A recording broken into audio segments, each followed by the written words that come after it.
Micro management भी BJP करती रही है और जो अपने स्टार कैंपेनर्स उतारे थे बीजेपी ने खास तौर पर बिहार में, तो उसका क्या असर हुआ है वो भी आपको दिखा देते हैं।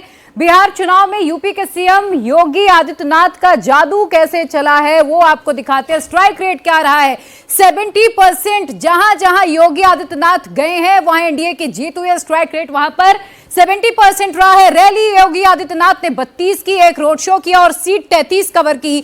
बढ़त 22 से ज्यादा सीटों पर रही है। योगी आदित्यनाथ हिंदुत्व का फायर ब्रांड चेहरा है और उन्होंने सीधे तौर पर लॉ एंड ऑर्डर को लेकर यह गिनाया कि जब लालू यादव थे, राबड़ी देवी की सरकार थी, तब वहां पर किस तरीके से जंगल राज था, दिन दहाड़े मर्डर हो जाते थे। उन्होंने यह भी गिनाया कि कैसे उत्तर प्रदेश में अपराधी कांपते, तो कहीं ना कहीं उसका असर भी जरूर दिखा है। 33 सीटें योगी आदित्यनाथ ने कवर की और 22 से ज्यादा सीटों पर उसका इंपैक्ट दिखाई दे रहा है और एनडीए 22 सीटों से ज्यादा सीटों पर इस वक्त बढ़त बनाए हुए हैं। समीर जी, निश्चित रूप से देखिए, योगी आदित्यनाथ तो भारतीय जनता पार्टी के अब सबसे बड़े स्टार प्रचारक है। प्रधानमंत्री नरेंद्र मोदी के बाद अगर देखा जाए, और सिर्फ उत्तर भारत में नहीं, दक्षिण भारत में भी योगी की अब बहुत ज्यादा डिमांड रहती है। और मुझे लगता है कि योगी जी ने जिस तरीके से बहुत डिफिकल्ट सीट पर योगी जी ने प्रचार किया था, ऐसा नहीं था कि बहुत आसान सीटों पर किया। योगी जी का जो प्रचार अभियान रहा है उसका असर यह रहा है कि 70% से ज्यादा योगी जी का स्ट्राइक रेट रहा है। योगी जी का स्ट्राइक रेट तो अच्छा रहा है, लेकिन अखिलेश का स्ट्राइक क्या रहा है, ये स्ट्राइक रेट क्या रहा है वो भी एक बार अपने दर्शकों को बता देते हैं। महागठबंधन के लिए देखिए, अखिलेश यादव भी गए,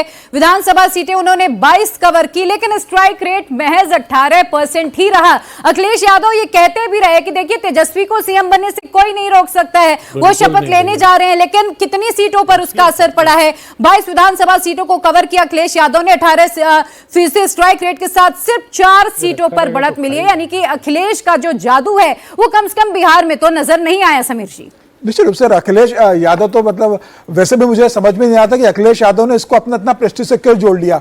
बहुत ज्यादा प्रचार उन्होंने बिहार के अंदर किया और शायद उन्हें लग रहा था कि बिहार में अगर एनडीए की हार हो जाती है तो अगले साल तो उत्तर प्रदेश के अंदर चुनाव है 2027 में, तो उसका बेनिफिट उनको वहां मिलेगा और कहने के लिए होगा कि हम उत्तर प्रदेश में हम योगी की सरकार को हराने वाले हैं।